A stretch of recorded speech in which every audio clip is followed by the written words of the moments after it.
Welcome to Pay Periods and Employment.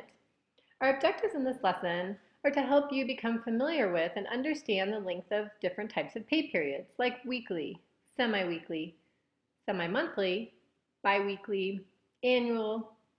We are also going to calculate gross salary given an annual salary or a period in order to determine our earnings over other periods or over a year. Here is a pay stub from a high school student. Many of you already have jobs and are receiving pay stubs. Typically, high school students are paid on a weekly basis, which means if you work every week of the year, you'll receive 52 paychecks. Your paychecks usually fall on the same day of the week. However, you should know, not all jobs have one pay period per week. And that's why we're going to be looking at what happens if you're paid semi-monthly or monthly or biweekly. Let's look at some interesting statistics. Out of 155 million workers in the US, here's some of the occupations and the number of employees that are in those occupations. Notice at the top of the list is a teacher. 7.2 million employees are teachers. Remember, there's many other types of teachers other than just a high school teacher. Down below, you can see that here we have some other facts about employees. Out of all those 155 million workers, 7.7 are called moonlighters, which mean they hold more than one job. That could be 2 part-time jobs, 1 part-time, 1 full-time. But just so you know, close to 300,000 of those moonlighters work 2 full-time jobs. That's a lot of hours. 28% of workers work more than 40 hours per week. 17 million workers leave for work between midnight and about 6 in the morning. That's the graveyard shift. And 3 million travel over 90 minutes to work, so fairly large commute. There are a number that are self-employed and a number that work from home. If you're interested in jobs that pay the most, you can do a Google search for the best jobs in America or the best paying jobs in America. And here's a site from CNN. A biomedical engineer is paid, the median pay, the middle pay, is $87,000 a year. And you can look down this line, see different jobs, see what you're interested in. Notice that the reservoir engineer is paid $179,000 per year. So also on the right is a 10-year growth.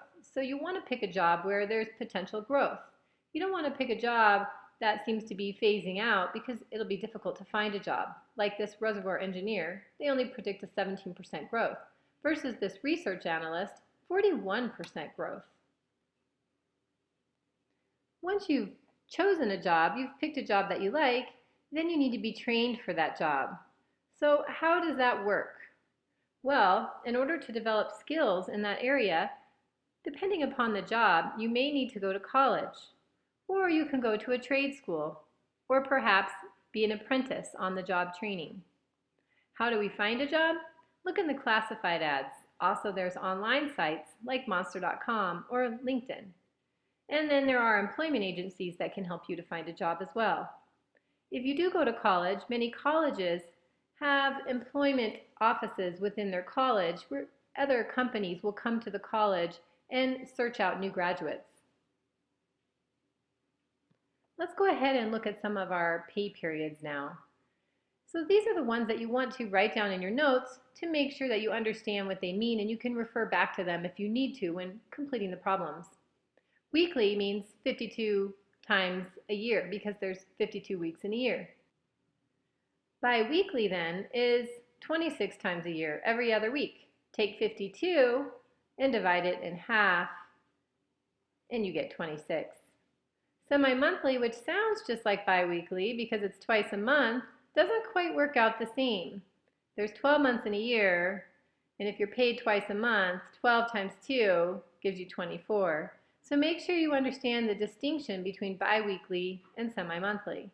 And finally, we know monthly is very common. That's 12 times a year. Many professional jobs pay 1 time a month. Let's look at some problems. Christina is paid biweekly. Her annual salary is $37,000.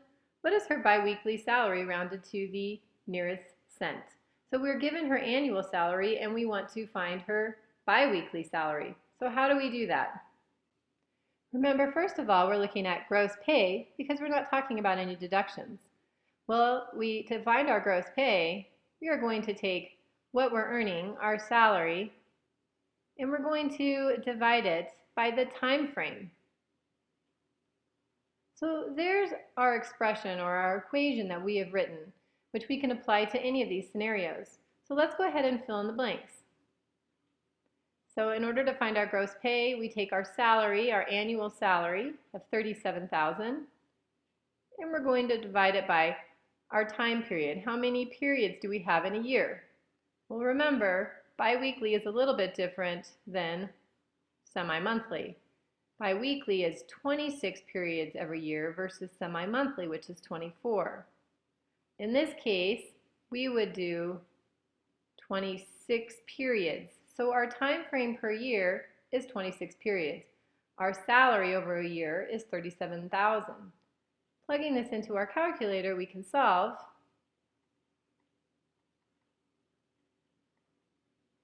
to get $1,423, and if we round to the nearest cent, we would have 8 cents. In this case, Christina is going to be paid approximately $1,400 every pay period, which is every other week. This is important because if she is planning to rent an apartment or take out a loan for a car and wants to know how much money she's going to have, how much cash flow she's going to have every month, this will help her, or every 2 weeks. Let's look at the bottom one. Carlos earns X dollars biweekly. Express his annual salary algebraically. So now we're going in reverse. We know his biweekly and we want to express his annual salary. Well, here's where coming up with an expression or an equation helps us. So here's the equation that we came with last time. Let's go ahead and fill in what we know. Carlos earns X dollars biweekly. Well, remember that this gross pay is going to be our biweekly pay. So that's X. We're trying to find his annual salary, and that's S. He's paid biweekly, so we can fill in 26 there. All we have to do now is solve for S. Isolate that, and we'll know his annual salary. Now I know there's no numbers in here, but this is called rewriting an equation in order to express the answer in one of the variables that we're interested in. We're interested in S. So in order to solve this equation, we need to move the 26, the division by 26, to the other side.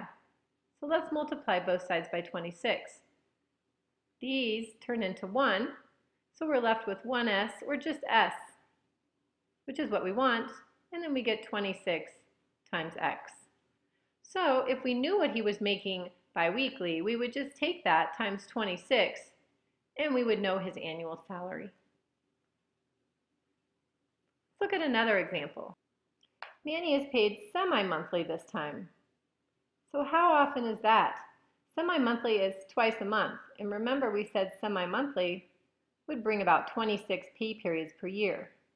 Well, let's go ahead and write our equation that we came up with.